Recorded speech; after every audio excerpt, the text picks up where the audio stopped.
দেখো বন্ধুরা, সকাল সকাল উঠে কি করলাম, এই গাছগুলো একটু রোদে রাখার জন্য এইভাবে বেগুন গাছের সামনে সাজিয়ে রাখলাম। তাহলে কি হবে, একটু রোদ লাগবে। আসলে যেখানে আমি টবগুলো রেখেছি সেখানে কিন্তু রোদটা গিয়ে লাগে না, তো এই কারণেই এটা করা। হ্যালো বন্ধুরা, গুড মর্নিং সকলকে। আশা করছি সকলেই খুব ভালো আছো, সুস্থ আছো। তো এখন বেজে গেছে কিন্তু 11টা। গুড মর্নিং তবুও বললাম, যাই হোক। তখন 11টা বাজে আর এই যে আমি এখন চা খাবো। সকালে উঠেছি 8টা, মানে 8টায় উঠে আধা ঘন্টা ফোন ঘেটেছি। 8:30টায় বিছানা থেকে নেমে কাজ বলতে বাসন টাসন তো ছিল না, রাতে বিয়ে বাড়ি গেছিলাম। ঘরটাকে মুছেছি, উঠোনটাকে ঝাড় দিয়েছি আর কয়েকটা জামা কাপড় কাচাকুচি করেছি। এই কাজ তোমাদের সঙ্গে শেয়ার করতে পারিনি, দেরি হয়ে গেছিলো বলে। তো স্নান করে উঠে পুজো দিয়ে এই যে ভাতটা বসিয়ে আমি কিন্তু পুজো দিয়েছিলাম। তো দেখো ভাতটাকে আমি উপর দিয়ে নিয়েছি। আর এই যে এখন ছেলেকে একটা ডিম ভেজে দেবো। 11টা বাজে, এখনও কেউ খাওয়া দাওয়া করিনি আমরা। মাত্র ওর বাবাকে চা করে দিলাম, ওর বাবা চা খেলো আর এই আমি এখন চা খাবো। তো সাথে থাকো সারাটা দিন, দেখতে থাকো কি করি। তো চলো। কালকে বিয়েবাড়ি থেকে মোটরসাইকেলে আসায় আমার ভীষণ গলাটা ব্যথা হয়েছে, জানো তো, মানে একটু ঠান্ডা লেগে গেছে। কিন্তু ওই যে গাড়িতে আসতে পারলাম না বমি করার ভয়ে। তো এসেছি ভালোই, কিন্তু আজকে ঘুম থেকে উঠে দেখছি বেশ গলাটা ধরেছে, ঢোক গিলতে কষ্ট হচ্ছে। তো দেখো ডিমটা আমি ভেজে নিয়েছি আর আজকে রান্না করব ডিমের ঝোল, মানে অমলেট করেই ঝোল করব।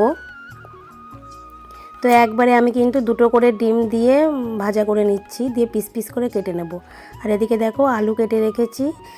আজকে অনেক দিন পরে একটু অমলেট করে ঝোল খেতে ইচ্ছে হচ্ছে আর কি, অনেক দিন কিন্তু খাওয়া হয়নি। আর রাতের জন্য একটু আলু আর কুমড়োর তরকারি করে রাখবো, রাতে রুটি খাওয়ার জন্য আর কি। কুমড়োটা অনেক কয়েকদিন হলো ফ্রিজে রয়েছে, নষ্ট হয়ে যাবে। আজকে যদি না করি তাহলে কুমড়োটাকে আমার ফেলে দিতে হবে। তো এই কারণে কুমড়োটাও কেটে নিয়েছি, একটু আলু কুমড়ো তরকারি করব। আর এই ডিমের এই অমলেট করে ঝোলটা কে কে খেতে পছন্দ করো আমাকে একটু কমেন্ট করো। আমার তো ভীষণই ভালো লাগে। আর শীতকালে বেশি ভালো লাগে, কারণ একটু ধনেপাতা দিলে বেশি টেস্ট হয় আর কি। রান্নাবান্না করতে করতে কিন্তু আমি একটু একটু করে কাজও করে নিচ্ছি। এই যেমন ঘরটাকে একটু গোছানো, ঘরটাকে ঝাড় দেওয়া, এই কাজগুলো কিন্তু আমি রান্নাবান্না করতে করতেই করি, না হলে কিন্তু প্রচণ্ড দেরি হয়ে যায়। তো দেখো মাছের ঝোল না, এটা ডিমের ঝোল। তো ডিমের ঝোলটা কিন্তু আমার রেডি। এবার কিন্তু আমি আলু কুমড়োর তরকারিটা বসিয়ে দিচ্ছি। তরকারিটা করে রাখছি শুধুমাত্র রাতের জন্য, শুধু একটু রুটি বানাবো। রুটি দিয়ে কিন্তু আলু কুমড়ো তরকারি খেতে ভীষণই ভালো লাগে। তো এই কারণে কুমড়োটাকে মানে নষ্ট করব, এই জন্য তরকারিটা কিন্তু আমি করেই রাখছি। ওই খেলে আমি আর ঈশানের বাবা খাবো, ঈশান তো ছোবে না। মানে ওর ডিমের ঝোল হচ্ছে, এটাই কিন্তু ওর খুবই প্রিয় খাবার।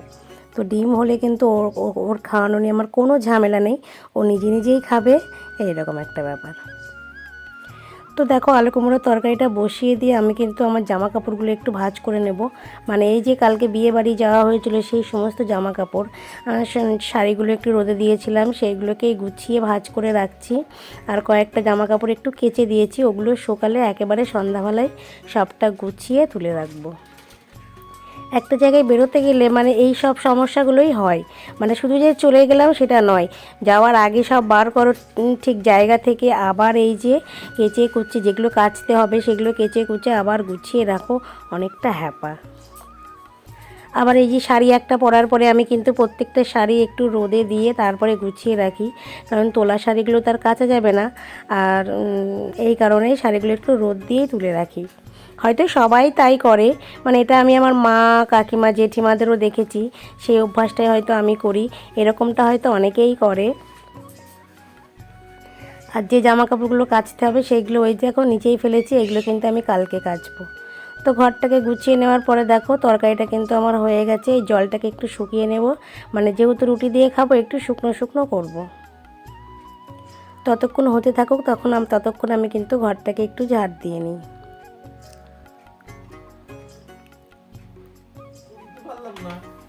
ঈশানের বাবাও কিন্তু ইতিমধ্যে বাড়ি চলে এসছে, ও কিন্তু স্নান করতে গেছে। আর এদিকে আমি কিন্তু ঘরটাকে একটু ঝাড় দিয়ে নিচ্ছি।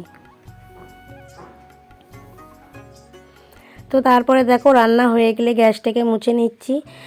তো এখানে গ্যাসটাকে মুছে এই বারান্দাটুকুই মানে হাফ করে মুছে নিই আমি প্রত্যেকটা দিন। মানে পুরো বারান্দা কিন্তু আমি রান্নার পরে আর মুছি না।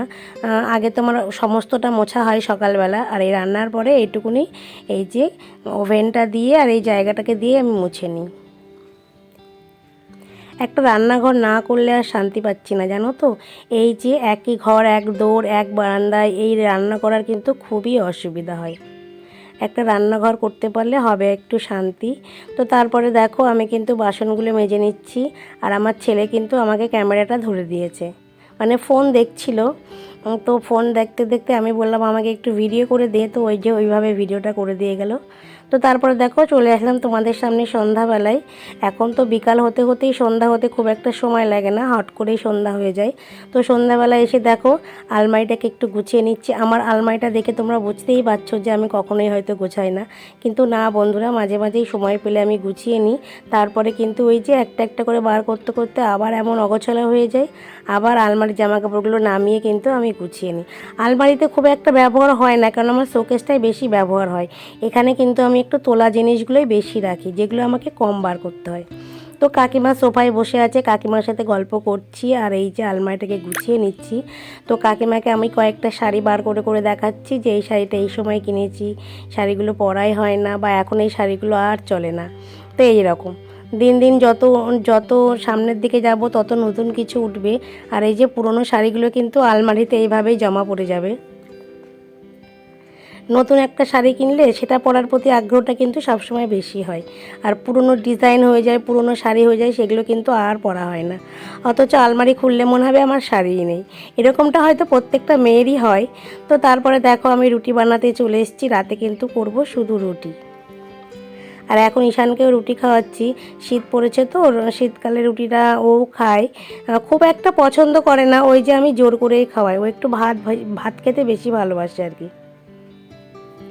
আর এদিকে দেখো আমি রুটি করছি, আর এই যে ঈশান দেখো খেলনা নিয়ে বসে গেছে, মানে আমি গিয়ে না পড়াতে বসালে আর বসবে না। ওই দেখো বইয়ের ব্যাগটা আমি দিয়েছি, ও না পড়ে এই যে এখানটায় সমস্ত খেলনা নিয়ে বসে গেছে খেলতে। ক্লাস 3-তে উঠে গেল, অথচ মানে কি বলবো, একা একা পড়ার ইচ্ছেটাই ওর মধ্যে হলো না। তো আজকের ভিডিওটা আমি এখানেই শেষ করব। তোমার ভিডিও যদি ভালো লাগে অবশ্যই ভিডিও শেষে সবাইকে বলবো ভিডিও দেখে অবশ্যই একটা লাইক করো। তোমাদের একটা লাইক আমাকে ভিডিও বানাতে অনেকটা মোটিভেট করে। তো সকলে ভালো থেকো, সুস্থ থেকো, সকলে সবার পরিবারকে ভালো রেখো, সুস্থ রেখো। সকলকে গুড নাইট।